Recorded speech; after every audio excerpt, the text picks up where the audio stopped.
And I think this is the part we play as TupuToa and my navigation team. You know, they're there to connect our people with the opportunity, be able to tell them that their cultural skills or their cultural knowledge and experience actually in a business world translates. Yes. So it's that transferable skills, being able to break it down and go, no, you absolutely belong in these roles. Yeah.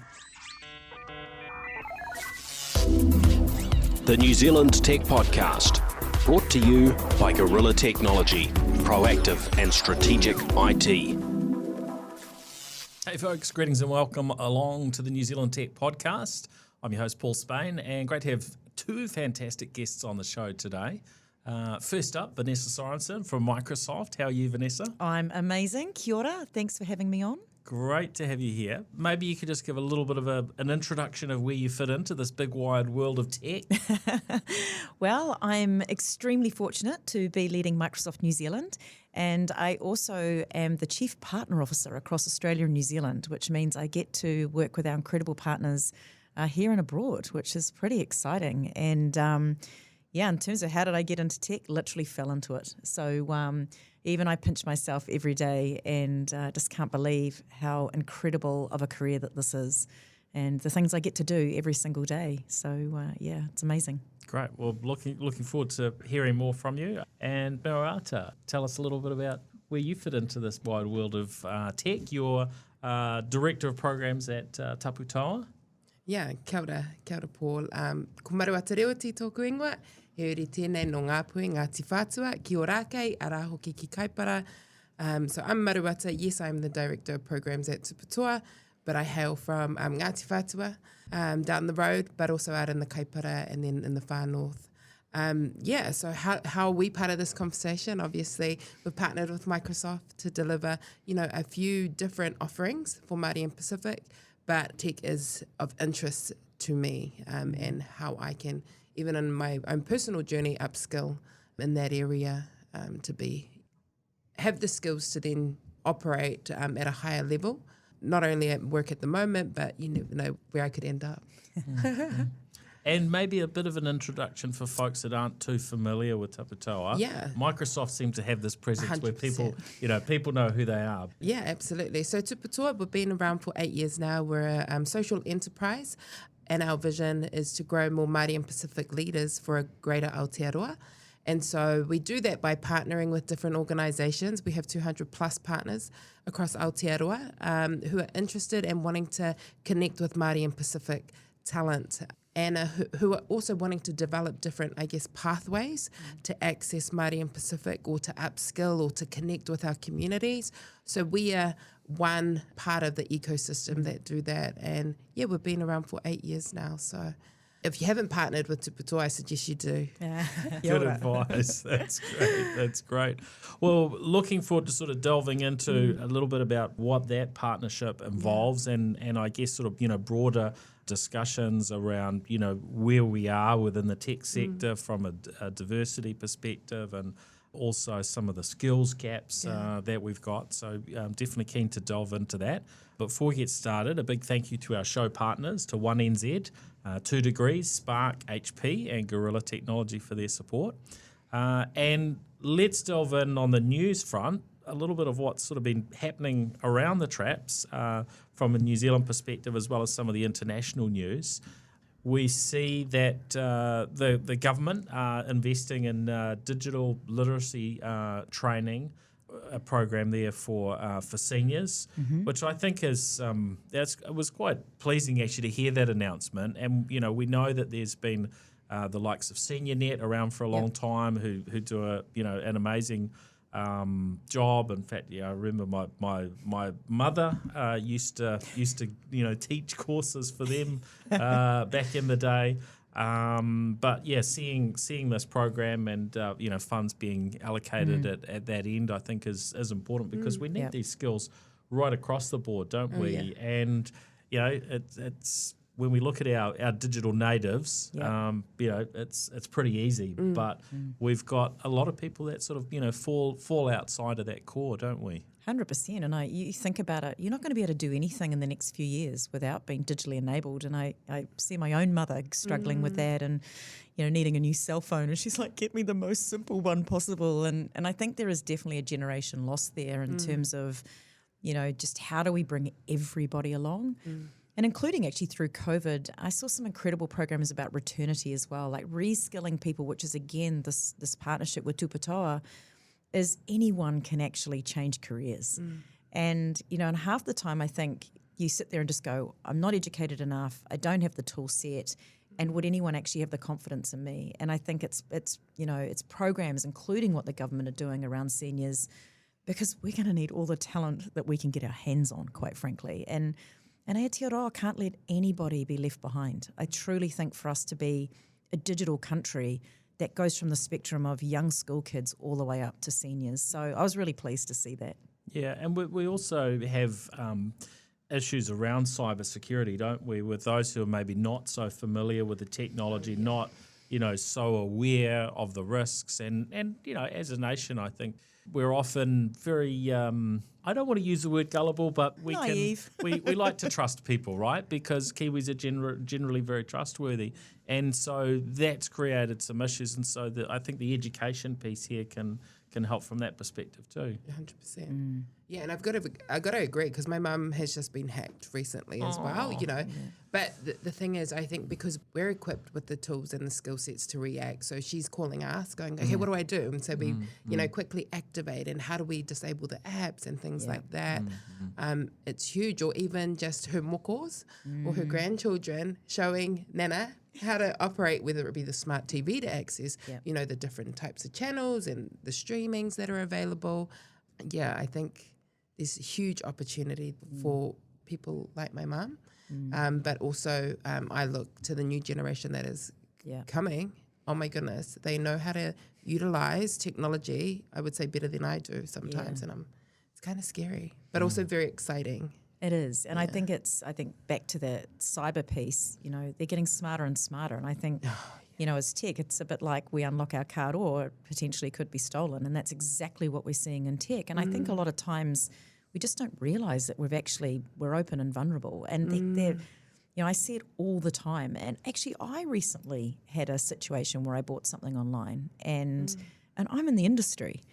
And it was so incredible, the detail of the site. And it wasn't even actually that the products were that cheap.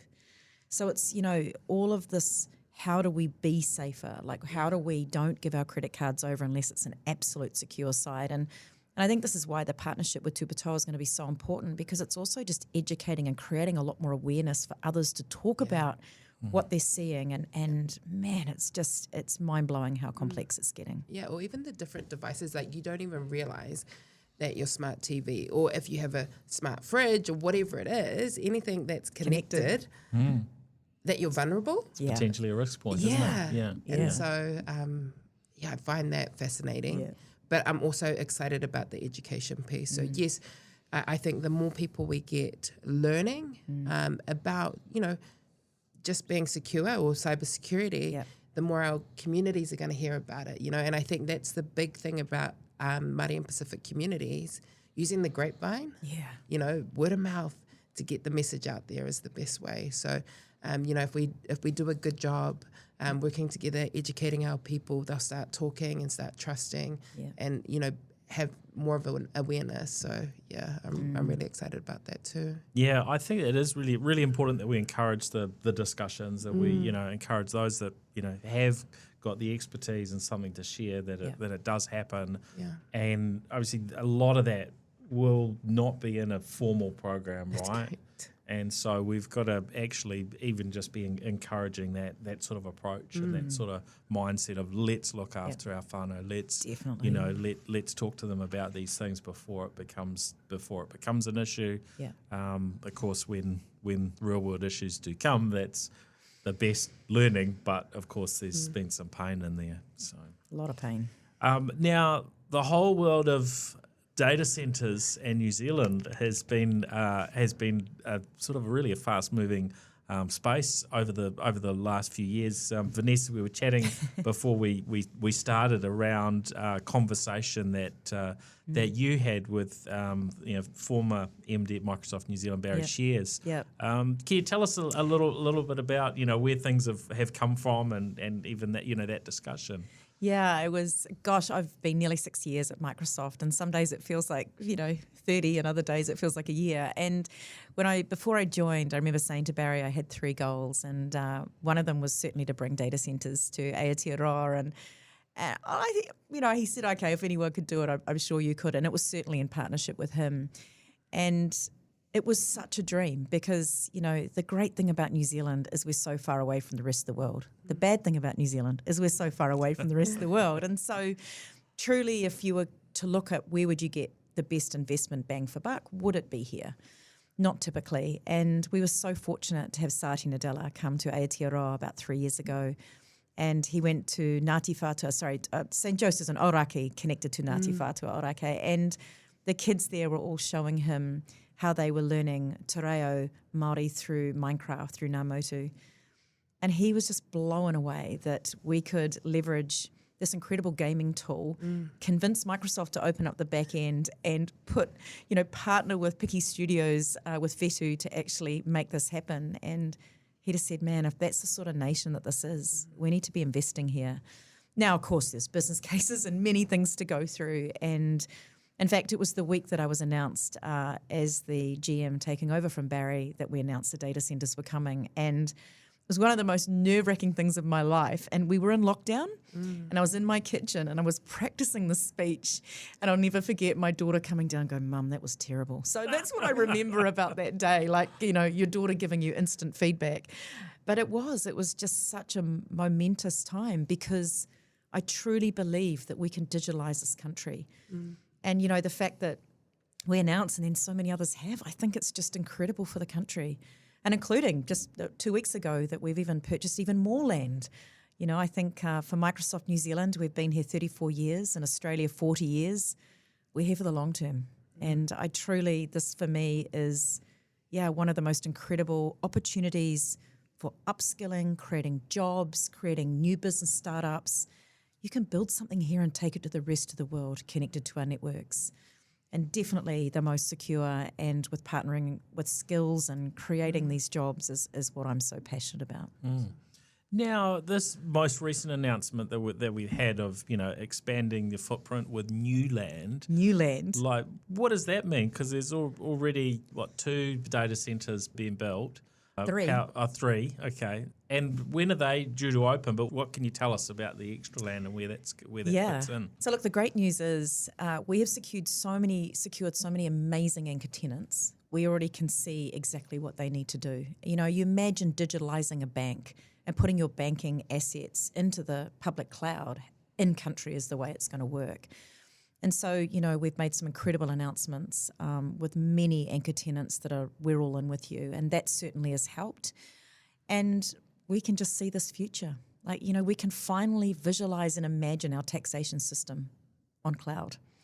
And that couldn't have happened without bringing them here. So it's just amazing. We will be launching next year. We will definitely be going live. We will very soon be able to tell you a date. The thing with Microsoft, once you say a date, you cannot move. And, I invited everyone to a party that was years away, not weeks away. So, but the fact that everyone's still so immensely excited by it. So I am just so lucky that with these anchor tenants, I truly can see how they're going to transform their businesses. And it's not cost, it's the smarts within those data centers that are coming to this country. It's not an outpost. It is a true region, a 3 data center region. And, the photos have been leaked so people can see them. And honestly, when you go there, it is mind-blowing the size and scale of this. But what it means is that we are a country to bank on and back. And that's how we got another massive investment in this country, which the government approved. Yeah, no, it's exciting. And recently, the government have signed memorandums of understanding also with yourselves, with Amazon. Yep. What does that actually mean? I mean, it's like all governments need to sign, contracts that are, contractually keeping all agencies safe and secure. It is about buying power for our governments, making sure that everything is competitive. But for certain agencies, they've already stated that they'll be anchor tenants. So, there's this world where there's going to be a primary and a secondary. I think what I love about our tools is you have the flexibility. To quote Satya, we know when customers aren't happy, they simply turn us off. This whole consumption world now, that's where it is. So for us, I think these contracts are truly the governing bodies of how will we do things, the security aspects, the what will be in country. And again, I think it's just phenomenal seeing our government. Actually, we're very forward-thinking many years ago of moving to hosted data centres. So this is now the next evolution of what that's going to look like. Yeah, yep. You're not going to give us a date right now, are you? I am not. I'm sorry. Next podcast. Okay. So, but once you've turned things on here, yep. For those that are hosting in other regions, they're things like their Microsoft 365 yep. and so on. How quickly will those then be able to be moved local? It really does depend on the architecture that you structured and including what versions you're on. But anything pretty much we're building with customers now, that is very easy.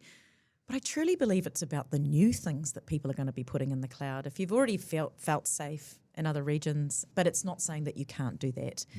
Our primary base is on the net new opportunities for, the most incredible businesses that have got a global footprint. And, that's for me is the smarts and interconnection piece globally that they're more looking forward to. So look, some will, but that wasn't the preface of the business case. Yeah. Now, on another note, we've been hearing about drones forever, and some of us had a good play around with some drones and so on.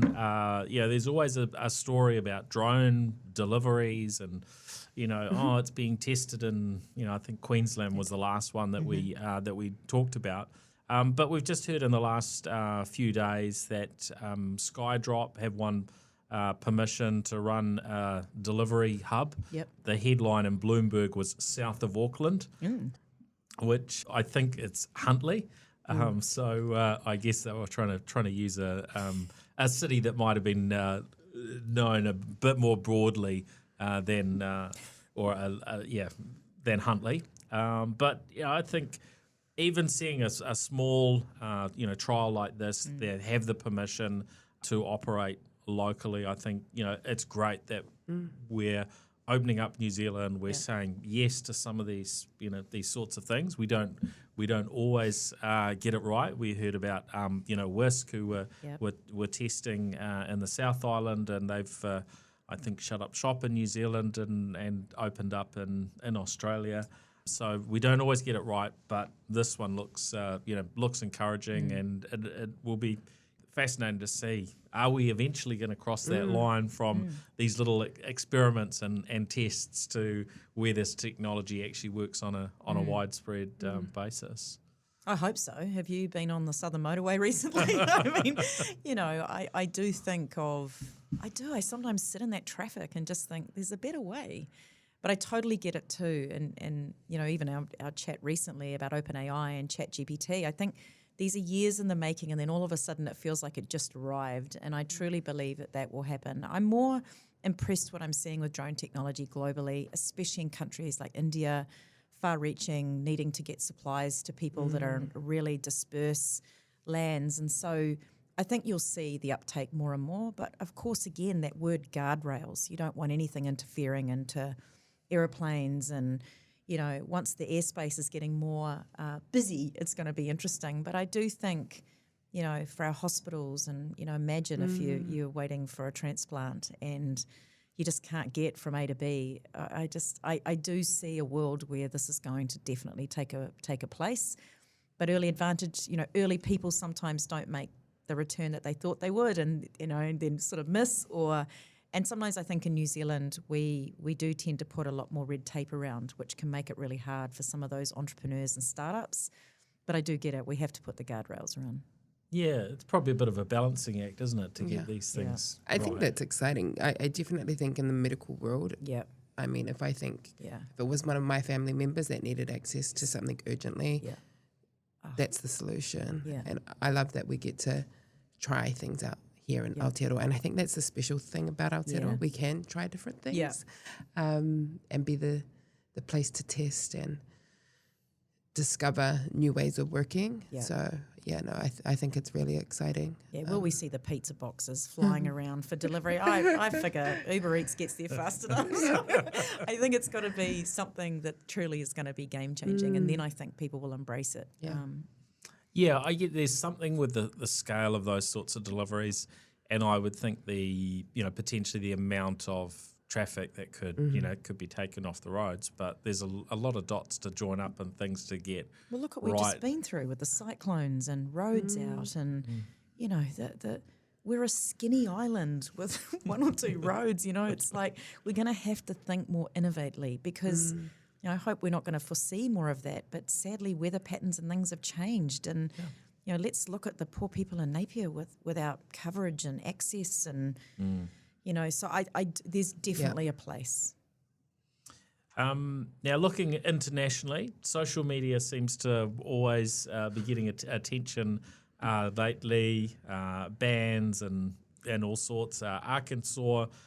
Banning minors from social media without parental consent, I thought was rather an interesting one for one US state to take a bit of a stand and take their own sort of approach to social media, and then Montana politicians banning TikTok over security concerns with China there. These things are quite complicated, and reading through some of the background, banning social media without parental consent. I mean, that's quite complicated for the companies concerned to make it happen. And of course, there's always workarounds to sort of bypass it.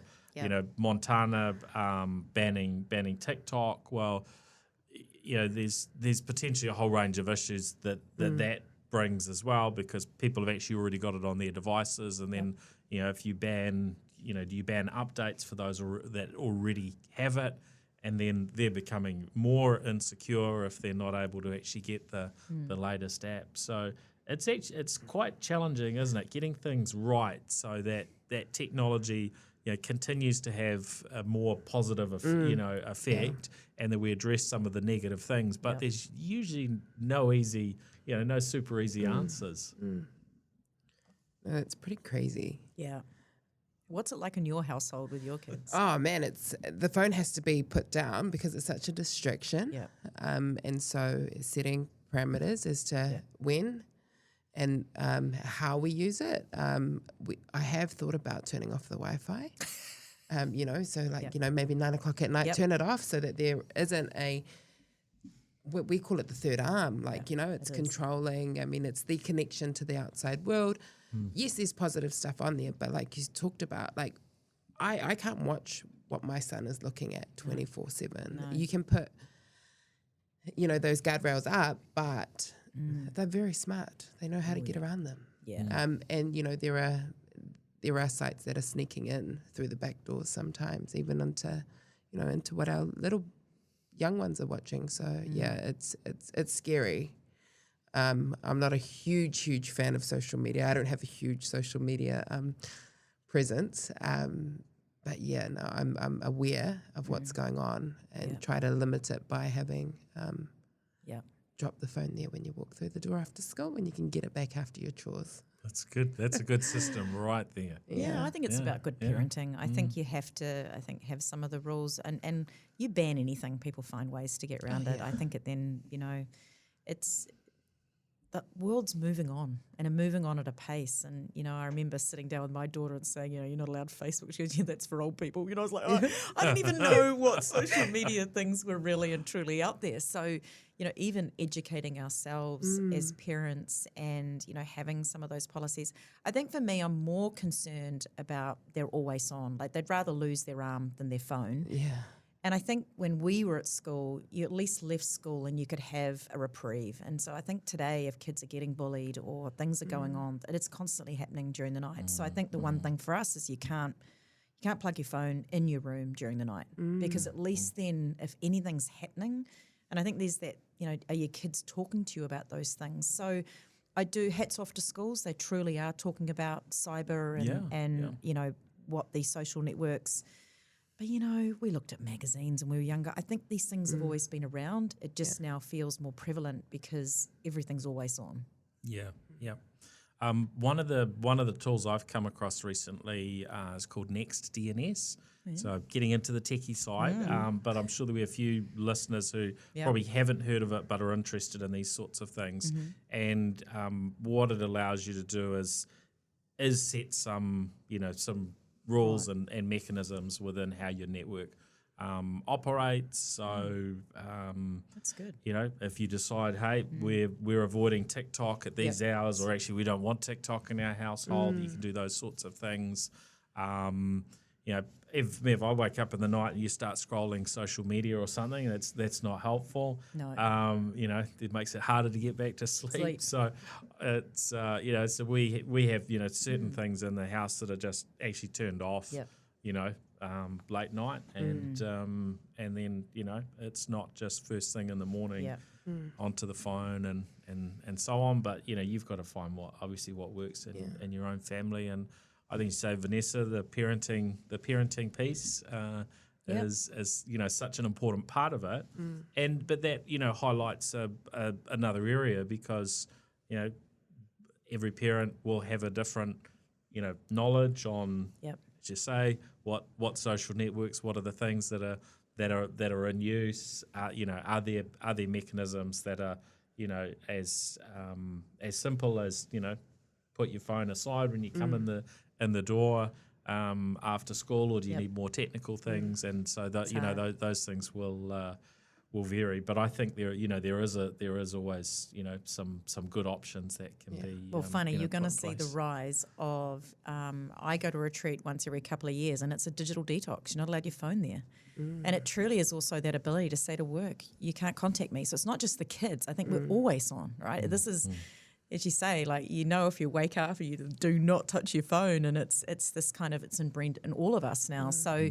Yeah, I go there and, do my meditation. I come back feeling like just so much lighter. And so it's interesting how we also need to get off this thing. And, my kids still say, you're the worst parents because, we can't have our phones at the table and we, all of that. And I'm like, this is how it's going to be. You've got to be social. Yeah, and every child is saying that to their parents about whatever it is, and I think there's always none of the other kids have that, and it's too bad. It's like, I think most families are going to have something in place. It's just going to vary in each case, isn't it? Absolutely. Yeah. Definitely at the dinner table. Yeah.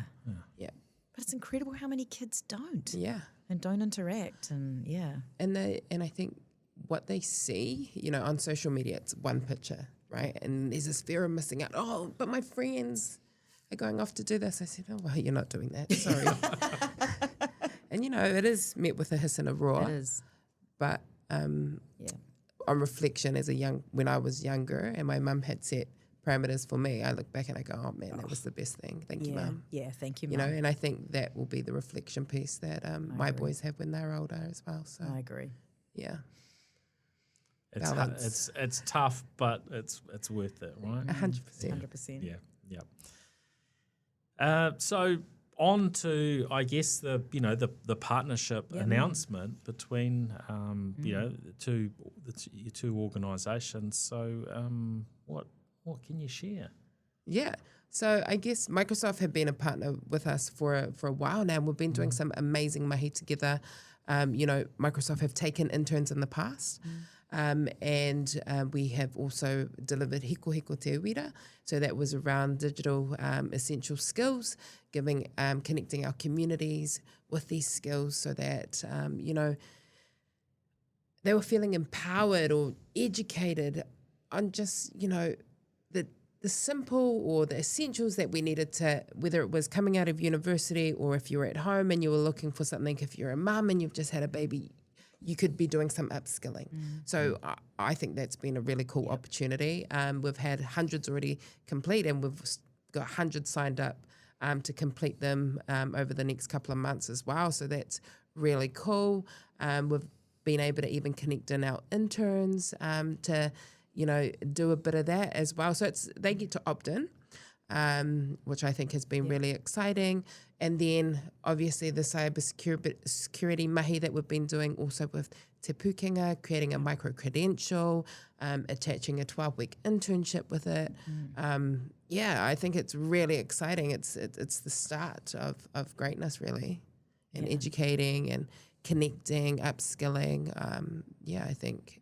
And what I love about the TupuToa team, really, it's putting around the mentorship and the career sort of assistance, and we could already see that, we've got the tools and the programs, but we need a great partner to help scale and get it into the hands of the people that most need it. And I think that's what was most exciting about this project. And if I could, I would take hundreds of interns. The team know it. I was so fortunate to have Venus, who came in, was my intern for a year, and she just went on to do greater things, and now going into her own iwi to really make a difference. And that's where TupuToa started from. We're like, you know what? You can be this amazing skilling engine. And what we want to start tracking now is who's moved into roles. Yeah. Because sadly, the percentages of Māori and Pacifica into tech are still not anywhere near where they need to be. Same with women in tech, to be honest. But this in itself is something we absolutely have to change. I think a lot of people are talking about it. What I love about this partnership is we activate it. We come up with ideas. And again, I love it that TupuToa are partnering with everybody in tech, because the more our people are skilled, the more they'll feel confident to go for that role, because that's half of it. I'll speak to Māori and Pacifica and they say, I just don't have the skill set and I'm not technical. I'm like, have you got an iPhone? Yep. You're a digital native. Go for the job. Like, honestly, it's just not seeing yourself in that role. 100%. And I think that's one of the points that I wanted to bring today, is that we're not seeing a lot of ourselves in those roles, or even in the way that roles are phrased. We're like, oh man, that looks like such a huge word. I don't understand that. But actually breaking it down, and I think this is the part we play as TupuToa and my navigation team. They're there to connect our people with the opportunity, be able to tell them that their cultural skills or their cultural knowledge and experience actually in a business world translate. Yes. So it's that transferable skills, being able to break it down and go, no, you absolutely belong in these roles. Yeah. You may not think that you have the technical skills, but do you operate a computer? Do you have a phone? Are you playing PlayStation? Yeah. All of these skills are transferable into the workplace. And so that particular line in the job description, that's what that means. And, so that is our connection piece, but also being able to provide that support when they're navigating the space where there may not be a lot of people that look like them in these organizations, and being that sounding board and that support system for them while they're in there. So, a big shout out to my team, navigation team at TupuToa.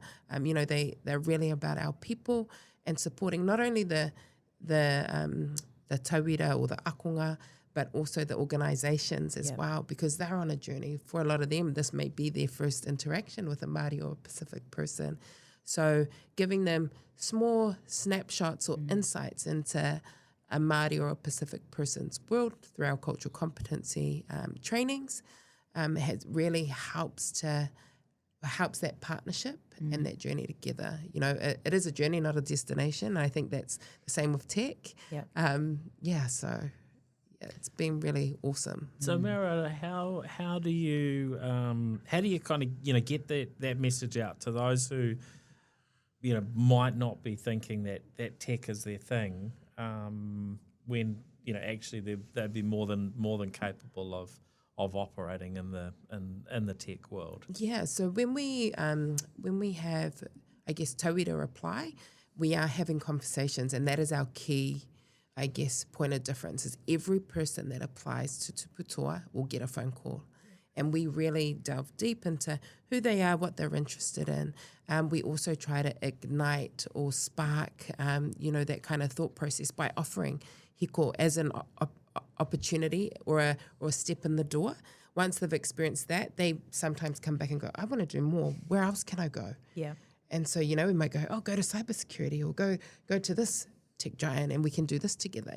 So there are many different ways, and I think also through the grapevine, by having conversations at the dinner table, or at our sports grounds, or even for some people at their marae or at their church churches as well. So I think kind of like how our people operate is, if you do good by one, then they're all going to come. You know, so if you're a tech giant or a tech organization, or just an organization in general, if you have Māori or Pacific people working with you, nurture them, you know, and really build out a career plan with them. Because sometimes we don't see role models at the top there, but that could be them. So work with them, work alongside them, grow them to be, you know, operating management, director level, and even, you know, plan for that C-suite to have that representation and that diversity at the top there. Yeah. And I would just add a couple of other programs that we do, 10K Wahine, which is to get 10,000 women inspired by tech, and we're doing that in many forms, and also DigiGirls, which we roll out to schools, and we go to schools. But also sharing my own story. You know, I'm not educated, no university degree, never in a million years could have imagined this would be me. And so I think we've got to get these stories out, and we've got to, everybody's welcome. And I think every young person feels they don't fit, to be honest. But still for tech, no matter what your background. Not just young people. Not just young people, yeah. And I'm still going, what? They've employed me? But I think there's so many incredible opportunities. It's for sales and marketing and technical and developers. And I think, you know, I want all of you to, around that barbecue, to say, you know what, if you want a career change, you absolutely can. And part of that confidence is going and doing one of these courses. And then you feel like, you know what, I'm going to give this a go. And I'm telling you, our partners out there want everybody. There is absolutely a skill shortage. I mean, we need 100,000 more people in the next couple of years with just the work in data centers, with all of us launching. So I think, you know, now's the time. And I constantly say to young kids, you're going to have to work 40 hours a week no matter what. You may as well go where the money is. Yeah. And where the career development is. And get mentorship and get people to help you. But I still think there's a stigma that it's for the geeks and the developers and the coders, and it absolutely isn't. I'm proof of that. I can't even spell tech sometimes, but you know, I mean, yeah, it's for all of us, and I'll do that. You know, when I'm you know, speaking and you know, trying to encourage people around a futurist mindset. Is look, this is for all of us, and it's easy to look across and think, oh, that's for the geeks, and you know, and so on, right? It's like, you know, tech. Futurist thinking, innovation. This is something that we can all tap into, and if we get it right, you know, the lift that we bring, you know, to the issues that New Zealand has had as a nation, you know, these things start to drop off. So, you know, we've got to jump in, boots and all. It's definitely a conversation with my friends. You know, they go, oh, here goes Maruata, she's going into work mode, but what are you doing? Where do you want to be in 10 years? You know, 5 to 10 years. Have you thought about a future in tech? And they're like, oh, no. And I'm like, hey, but it's possible. You know, that we have all of these options that you can do. And they're like, really? And I'm like, do you know, sometimes, you know, starting off, it's pretty good money. So, you know, and for a lot of our people, it's a big jump. It is. It is. And so that's really exciting, you know, and it's changing what the food is on our table. Totally. Or, you know, better health outcomes for our people. So I do it quite often, even like, you know, even if it's been a friend that I haven't seen in a while, but like, hey, what are you doing? Okay, have you thought about tech? That's good. Because I think it's so important. I'm really interested in it personally as well. I'm not a tech guru, or I don't have a tech background, but I like to explore the different options. And even with this partnership with Microsoft and the cybersecurity, I did say to my boss, is it full time? Could I potentially take that? She was like, no, it's not for you, Murray, not right now. Not right now. Not right now. But, you know, I think definitely in the future, you know, and that's about me not taking up space for somebody else, because I'm in a good position right now. So, I was like, maybe we can make it work. But a huge opportunity for us in tech. Yeah. And Vanessa, what are you hearing around the skills sort of challenges that we have, the shortages, cybersecurity and other areas? Yeah, I mean, that's why we're putting our money where our mouth is with these partnerships, because it is absolutely going to happen. You know, you can't launch data centers in country and not think that the green button's going to turn on. And it's so exciting, but it's nerve-wracking too if New Zealand doesn't grab that opportunity. And I think, whenever I hear the word diversity, I always wheel that out as the diverse hire because I was a woman, and it's truly not. Like I firsthand got taught through the competency training with TupuToa about truly what diverse thinking really creates. And I've seen it in the bottom line. I really have. And so I'm just such an advocate of that. And so I think really our role now, I just want to see the stats change in the next 4 to 5 years. We've also sadly got more than 1 million of our kids that do not have access to the internet or a computer. And so that to me, it's like water and power. That's just got to be a given. Because if the digital divide gets wider, not only do I not see myself in that job, I don't even have access. So how can I even participate? And we saw it again with COVID, with kids not being able to get educated because in some of those regions they just weren't connected. So my war cry is we've got to get access to every single child. And there's some great work going on by our telcos, Spark Jump with the foundation. I know one are doing something in 2 degrees. There's an amazing organisation called RAD that do recycle a device. So they get these devices and get them in the hands of the kids that need it. And again, with our skilling program, we can truly provide, these pathways. And our partner community, as I say, they're screaming for people. Everyone says, there's, some roles have gone over here, but there's others cooking up here, and cyber is the one for the next few years that I would invest in heavily. As well as, as I say, we still need sales, we still need marketing, we still need, all sorts of roles, but definitely security is where I'm seeing over the next couple of years that will be the biggest gap. And I mean, it often comes up in discussions around, well, we've got AI coming. Surely that's going to, make a lot of the cybersecurity roles evaporate. In fact, Microsoft have, announced, Copilot from that security perspective, as well as across a range of other areas. What's your viewpoint on how that plays out? How much does that free us up? To what sort of level over the next few years? Really showing my age right now, because wasn't that the first thing everyone said when the internet was launched? What's going to happen to all the jobs? Well, guess what? It created more. What it's doing, it's getting rid of the mundane work that people don't necessarily get fulfillment or want to do. If I look at some of this open AI, it's going to create the information to people that most need it. I mean, I think of the poor people and placemakers that someone comes in and goes, where's a red hammer? God, I don't know. You now can quickly ask this thing and boom, that's where it is. I mean, we've got to think about how we're going to equip people with a lot of what they've been craving. Even when cloud was first launched, what's everyone going to do that was the server operator? Get reskilled and become a cloud operator. We've been in the cloud since phones, honestly, it's about upskilling. And I think that's what it's about. It's grab these opportunities, step into that next harder area, and that role that you kind of know anyway and it's boring, this stuff will help you with that. And so I truly think it's an add-on. It's not my job will be gone. Now, does that mean every single job will look the same in 5 years?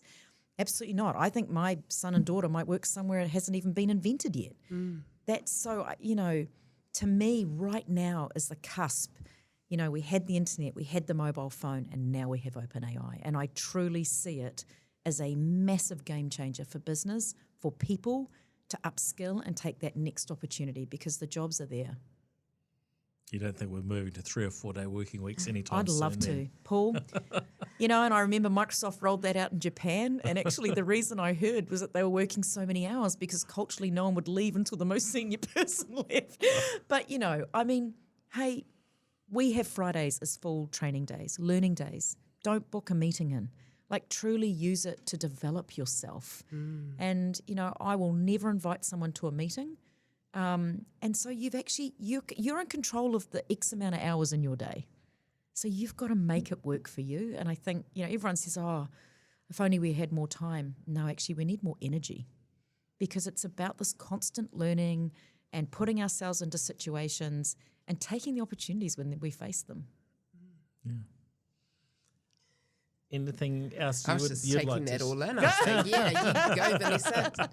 That's absolutely right. I was just listening and taking it all. I was like, I would love a 4 day week. Yeah.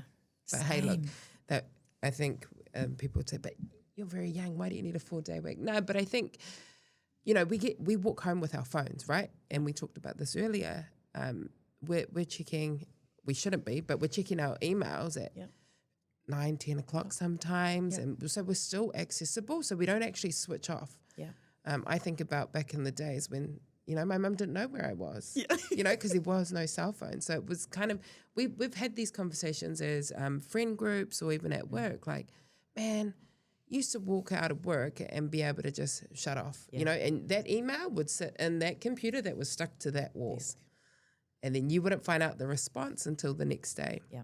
Whereas now it's instant, and it's like, I don't know if it's a good thing or like we talked about earlier, having those guardrails to be like, actually, no, work is done. When I walk through that door, I'm present. But sometimes there's just urgent matters that come up. I love the Friday upskilling and training and no booking meetings. No booking meetings. I love that. And just do it. Yeah. And then lead from the top. And then people go, you know what? This is really cool. And it's showing as a leader that you are taking this seriously. Yeah. Because if you don't put yourself time for that sort of thing, that's when you do get left behind. I truly believe that. Whether it's like we were talking about the podcast when you're walking or, I think for me that those Fridays are so precious.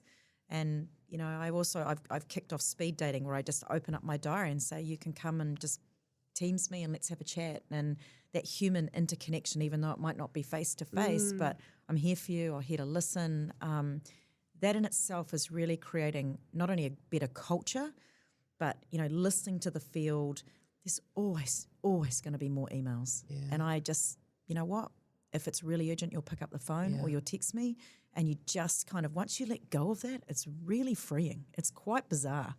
And otherwise you will never stop. And for mental health and everything going on nowadays, this integrated world with work and home, we saw it with COVID. I had to, because I wasn't actually being that kind to myself. I wasn't. And it wasn't until my husband just said, man, something's got to give here. You are working 3 a.m. and, you don't even notice it. And so now I'm so protective of these things. And it's really changed my life. And in fact, I feel clearer in my thinking. I feel that you can be a better leader by not doing all the busyness and just knowing you can't get to it all. Thank you. We'll take that into our workspace. Some good advice. Absolutely. Anything else you wanted to share, Maruata? No, I think the conversations have been awesome. Yeah. Just hearing from wisdom, but also, talking about the opportunities. And this is only the beginning. I know.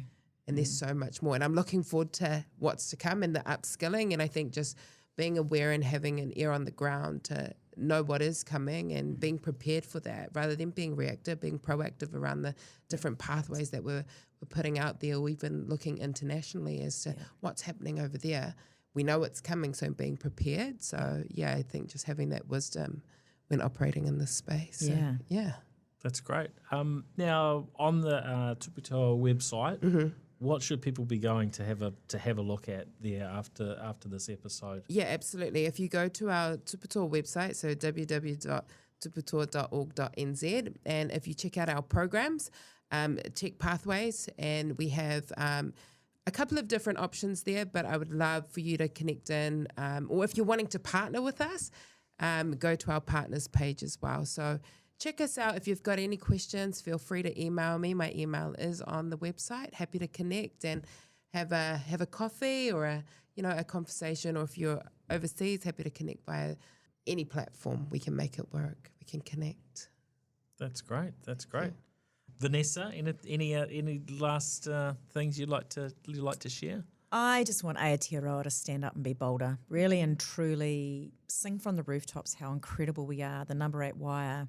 Diversity for me is about bringing more Māori and Pacifica into our businesses, change the way we write our ads, change the way we interview.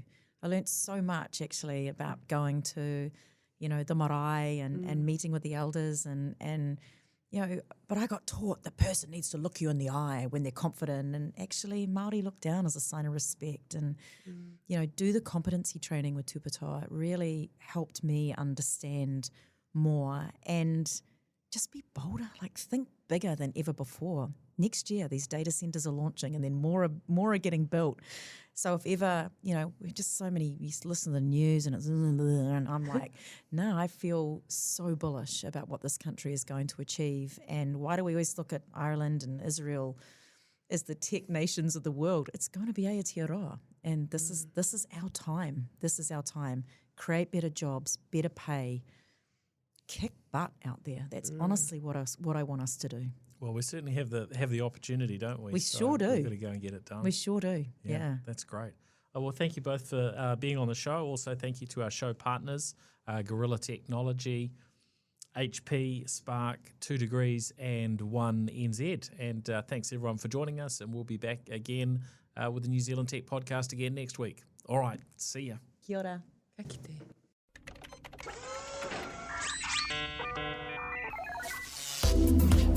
The New Zealand Tech Podcast, brought to you by Gorilla Technology, proactive and strategic IT.